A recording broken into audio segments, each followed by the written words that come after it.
Welcome to Cooking with Allizard, where we stir the pot and serve real stories from engineering, airsoft, and the people who built them. I'm Alex, here with Alan Lau. Hey Alan, guys. good to have you here. Alan, take us back to 2008. Before the decision, just set the scene. Who was courting you, and what was your career like? Well, I was with IT, and I think we mentioned that briefly on the first last episode. So I was working in IT. I have a really comfortable job. I met this guy named Peter at KWA, and we hit it off pretty well. And throughout, I met him for over years. Go back and forth. I've been helping him with some suggestions of some of our product stuff. I was writing reviews for him. And by 2008, which is Weekend of Heroes again, and he said something like, "Hey, Alan, you're hired." I was like, "Yeah, you're kidding me." So I didn't take him seriously, and after that, I told him, "Yeah, I'll think about it." But I kind of brushed him off. But he kept pestering me, and I guess pretty Mm-hmm. persistence. So he invited me to his office, and I told him, "Look, um, let me talk to your people. Let me talk to your people that to see how it is that they work for this company." And s- I'm counting he'll say no. I was testing him, but surprisingly he said yes.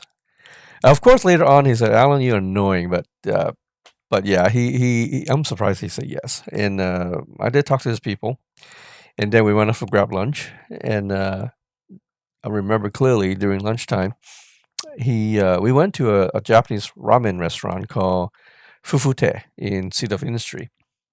And during lunch, he asked me something. He said, "Alan, do you want to make history or do you want to be history?" I like, wow, Peter, that's pretty heavy. And yeah, he basically, calling for a challenge. He wants to say, hey, do something with your life. And so after that, I took it seriously. I went home and talked to my wife, talked to my older sister. I even talked to my parent, be a good Chinese boy. And thinking about it is like, well, I mean, 40 years old, and what should I do? And even prayed about it, and finally decided to, okay, well, I'm going to give it a try.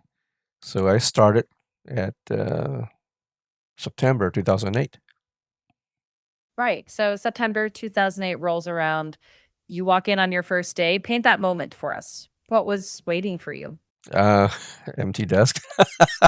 No, I mean, um, yeah, he introduced me to everybody in there. Some of the managers, some people that that runs the place. Then he had me the first task. Basically, first task is to write a manual for the M9 GBB. So back then, not many company give a really good airsoft manual, especially airsoft guns from making Taiwan. But he had me a new, not new. He had me a real Beretta M9 pistol manual, not a gun. Okay, so he gave me the manual, and I read it. I read it, understood it, and trying to visually and try to put the whole section together and how to apply that. The operation, cleaning, safety, operation. I put all that uh, you know, into a draft, and that's how I came up with the manual. I wrote the first manual for the Beretta. Well, I mean the KW M9. That's a strong start. You came in, first task, and you just built it. Yeah, yeah, that's the first thing I remember clearly.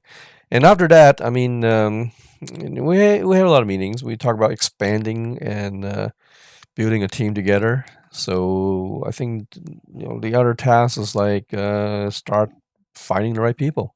So literally building a whole airsoft division from start. That sounds like a huge transition from IT to a small but growing team building something new from the ground up. When you found yourself in the middle of that build, what kept you grounded? Well, um, I don't know. I mean, it's well. Let's put it this way. He Peter mentioned something that's one thing I remember very clear. It says adventure and fun. So tag along with him, and we go to places, and we go to see a lot of things, meet a lot of people, and including people behind the industry, including dealers, distributors, and players. What most interesting to me is actually meeting the players. So instead of me talking on the forum, talk shit on the forum, I actually meet the people in that we're going to sell our product to. So I get to sell our products to them, try to convince them. Um, not no fluff. Just make sure that the gun works. Make sure everything they understood how it works. Why it makes our product different than the others. So I guess that's the important part. That's a clear anchor. Listening to the people you're actually building for, not a slogan, just actual people. I think the KW approach is to do a grassroots effort. Customer is the most important thing. So we put customer first in everything from company support, basically after sales support, dealer support. We spend a lot of time with customer. I mean, we have our forum. We attend a lot of events, John Lou events. We went to Operation Irene. It was very memorable. Um, you go to trade shows. Yeah, those are fun days actually, traveling and meeting people. That really comes through. Less about grand statements, more about showing up, listening, and doing the work. That sounds like the real through line for you. Yeah, I think part of it is also building a team as well. I mean, we spend a lot of time building our own, the core team to support the customer. I mean, we hire a bunch of people, young, energetic sales rep. I bring my friend in, Jim. He's running the customer service department. He did a great job. Um, and then we hired assistants for him, Veronica, and we got bringing Spiggy is a friend of mine who is a great tech, and yeah, it's fun time. I mean, we were so tight. I mean, we go to places, we go play together, we go to events together. I mean, it's just we built a great team, and almost everybody participate on the forum as well, and not just me writing the forum. So yeah, everybody's on it. So when a user have a questions on the forum, and you get everybody trying to help, I mean, it was pretty interesting. That energy really says a lot. It sounds like you weren't just building a product, you were building a culture. You mentioned traveling to a lot of events and meeting players face to face. Looking back, what's one memorable moment that still sticks with you? Maybe even makes you smile. Oh, that's hard to say because there's a lot of really great moments over there. You know what? Right. I'll give you a couple examples. All right. So Sure. let's uh, let's start with when we bring the new guy. Then we hire a new guy, and we go to the events and we go play Mm-hmm. together. Right. So what we did is okay. Well, I got your gear up. Take this gun and go play. Mm-hmm. So he took the gun, go play. And then a few minutes later on, he comes, "Hey, the gun don't seems to work." And well, we said to him, saying, "Hey, now remember that feeling. Your Mm-hmm. gun fail. That's when how the customer feel." Right. So he said, "Oh, yeah." I told basically we try to teach him lessons, and then after that, Mm-hmm. and I'll hand him a gun that try this one. This one works. So that's one of the thing that little lesson learned we try to enforce into our new hire. So make Right. them to feel how the customer feel when our product fails. So want to make sure that Right. we have that feeling that a customer they understood. We understand their feeling. When you especially doing Right. customer service. But yeah, that's just one of the little things we did. Now, as for other things that's Mm-hmm. really memorable, um, I don't know how to say this.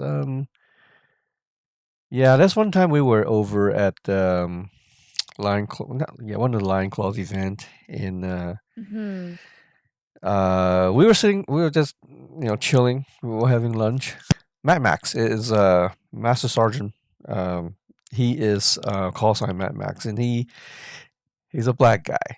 Okay, so Mhm. he came over and say hi to us, and but thing is, we a little bit awkward. I mean, he just like walked up to say, "Hey guys." He didn't say anything else. Right. Like we were waiting for us to respond. Or like, and then our one of the guy, Eric, is like, "Want some watermelon?" Yeah, that's a little awkward. It's really awkward, but and then Yeah. and then Mac Mac's like, okay, so he take it up and start eating. I mean, it is really Oh funny. my I mean, it's a god. little tiny little moment right there. Yeah, and Uh-huh. there's one. I think the highlight, the best is when we actually got a truck. We have a KWA truck um wrapped in the Oh, KWA graphics, and then we pull right. a almost like a 20-foot trailer, and then it's completely fold out in yeah, this basically is a mobile showroom. Oh, So wow. Yeah, yeah, that's we impressive. haul that thing everywhere. And then we even hauled over to SHOT Show, during one of the range day. Wow. So we are actually the first company that sell airsoft replica to a gun range, so people can walk around and Wow. see our truck. So it was kind of Yeah. crazy. Nation, I bet. Yeah, and probably really impressive too. And kind of like a you made it moment, I bet. Yeah, yeah, that's the highlight. I remember that day was freaking cold as well. I mean, it was like, Oh, yeah, that's January in Vegas. right. But yeah, that Yeah. was that was crazy cold. But yeah, it was fun. I mean, it's very memorable. But Yeah. it is what it is. We had a lot of good time, lots of good time together. Yeah. Sounds like a moment where all that hard work just showed up in full color, like literally wrapped and rolling. Let's circle back to the forums for a second. You mentioned earlier that everybody was involved, from engineering to customer service to sales.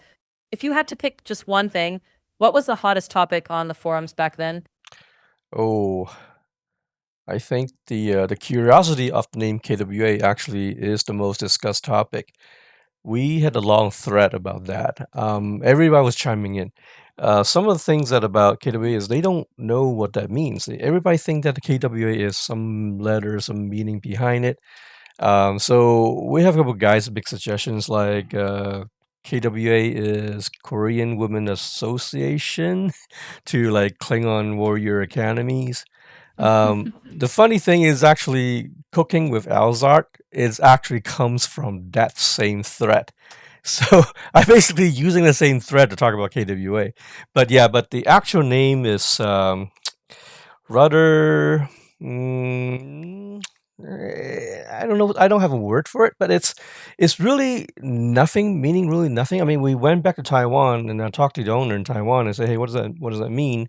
And the female owner jokingly was saying that, well, that's because A is better than C.